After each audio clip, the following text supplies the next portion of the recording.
East Carolina defeats Campbell 56-3. I'm Stephen Igoe with Hoist the Colors. Trying something a little new this year. The walk back to the car for home games. Going to give my post-game thoughts there. Just got done doing a lot of writing. Got done with the post-game press conference with Blake Harrell. Also players Caden Hauser, London Montgomery, and Preston Carr. Look, at the end of the day, ECU did what they needed to do today. I thought they looked even better than maybe what I expected coming in. You just never know what really to think during these types of games. It's how much are you going to show? How much is the other team showing in Campbell's case? And for East Carolina here, I know the emphasis of practice all week was getting off to a fast start. And ECU did just that. You jump out to the 14-0 lead. You know, you don't want to give up the 19-play drive, but really outside of that, I thought East Carolina played pretty excellent defensively. And I think overall, run defense continues to be a major bright spot. I know Blake Harrell, Preston Carr said they wanted to hold Campbell to negative rushing yard as it was going into the fourth quarter. But at the end of the day, you get 4 net yards rushing. Some of that, of course, with sacks counted in. But that is the 4th lowest total given up in ECU program history. It is also the least amount of rushing yards ECU has allowed from a net perspective since 1980 against Duke. That's 45 years, ladies and gentlemen. That is a long time. So East Carolina, at the end of the day, did what you needed to do. You outgained Campbell 535-151. Caden Hauser, I thought, once again, in total command of the offense. I mean, you now have 70-plus dropbacks in a span of 2 weeks. Really 0 turnover-worthy throws. He's making good decisions. Is he going to be flawless all year? No. And he missed a few throws today. He'd be the first to say that. But I thought overall, it just continues to show why he probably should have been the guy to begin with last year.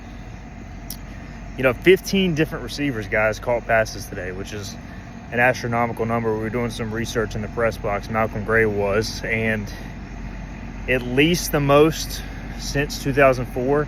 He's going to do some more in-depth research tomorrow. He's got to go back to the record books, kind of look one by one, and it seems unlikely that ECU has had 15 different players catch a pass in a game before, but we'll find out, I guess, for sure later this week. Either way, ball distribution, tremendous, I thought.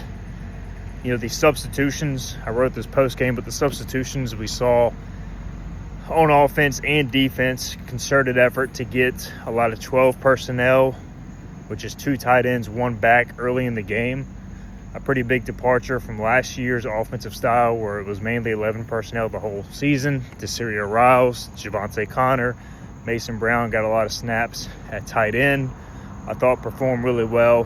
The running game, still not great. Watching it from the press box, we're pretty high up there. It seemed pretty obvious Campbell had a pretty clear game plan to try and limit ECU on the ground. They were stacking the box a lot, which is why you saw in a heavy RPO-based offense, ECU elect to throw the ball at the quarterback position more than they ran it. I mean, you're taught as a quarterback in this offense on most plays to take what the defense is giving you. That's why you saw a lot of shorter throws that were there, which led to a lot of medium-sized gains. Not too many big pops in the running game, but I thought a lot better 4, 5, 6-yard carries. Parker Jenkins had a nice touchdown run. Obviously, we saw London score twice. It was good to see DeJuan Lacey score his first Pirate touchdown as well. Shout out to some other guys. Chaston Ditta, true freshman quarterback, made his collegiate debut through a touchdown pass to Dylan Lorick, redshirt freshman, late in the game as well. So that was good to see. And defensively, I kind of poked fun with Blake Harrell postgame. I think it was like the first 3rd and 13, 14, whatever it was. They run 10 guys onto the field. I want to say I have to go back and check the tape because it was like a giant hockey line change. It was hard to even keep track of who was going in, going off. But, 9, 10 guys run to the field. The corner, I think, was one of the few guys who stayed on. And, that's a big, how do you trust that many guys to go out there somewhat cold and do their job. And Blake Harrell said he has full confidence in those guys to do just that. And obviously they did. They got off the field. They called it their third down predator package. But you saw, faces like Aiden Duncanson, Kamari McKinley, Alex Moy, Kieran Davis, guys who haven't played a ton of live snaps, go in there and execute their job. And that was kind of a theme of the night. We saw that early on. We saw a ton of substitution along the defensive side of the football throughout the game. We saw backup punter Thomas O'Halloran make his debut. We saw Andrew Conrad and Noah Perez both kick. We'll have to figure out exactly what's going on with the kicking situation, as Nick Mazie did not kick tonight from what I saw. So all in all, look, ECU does what they need to do. 56-3 win over Campbell. They win the home opener.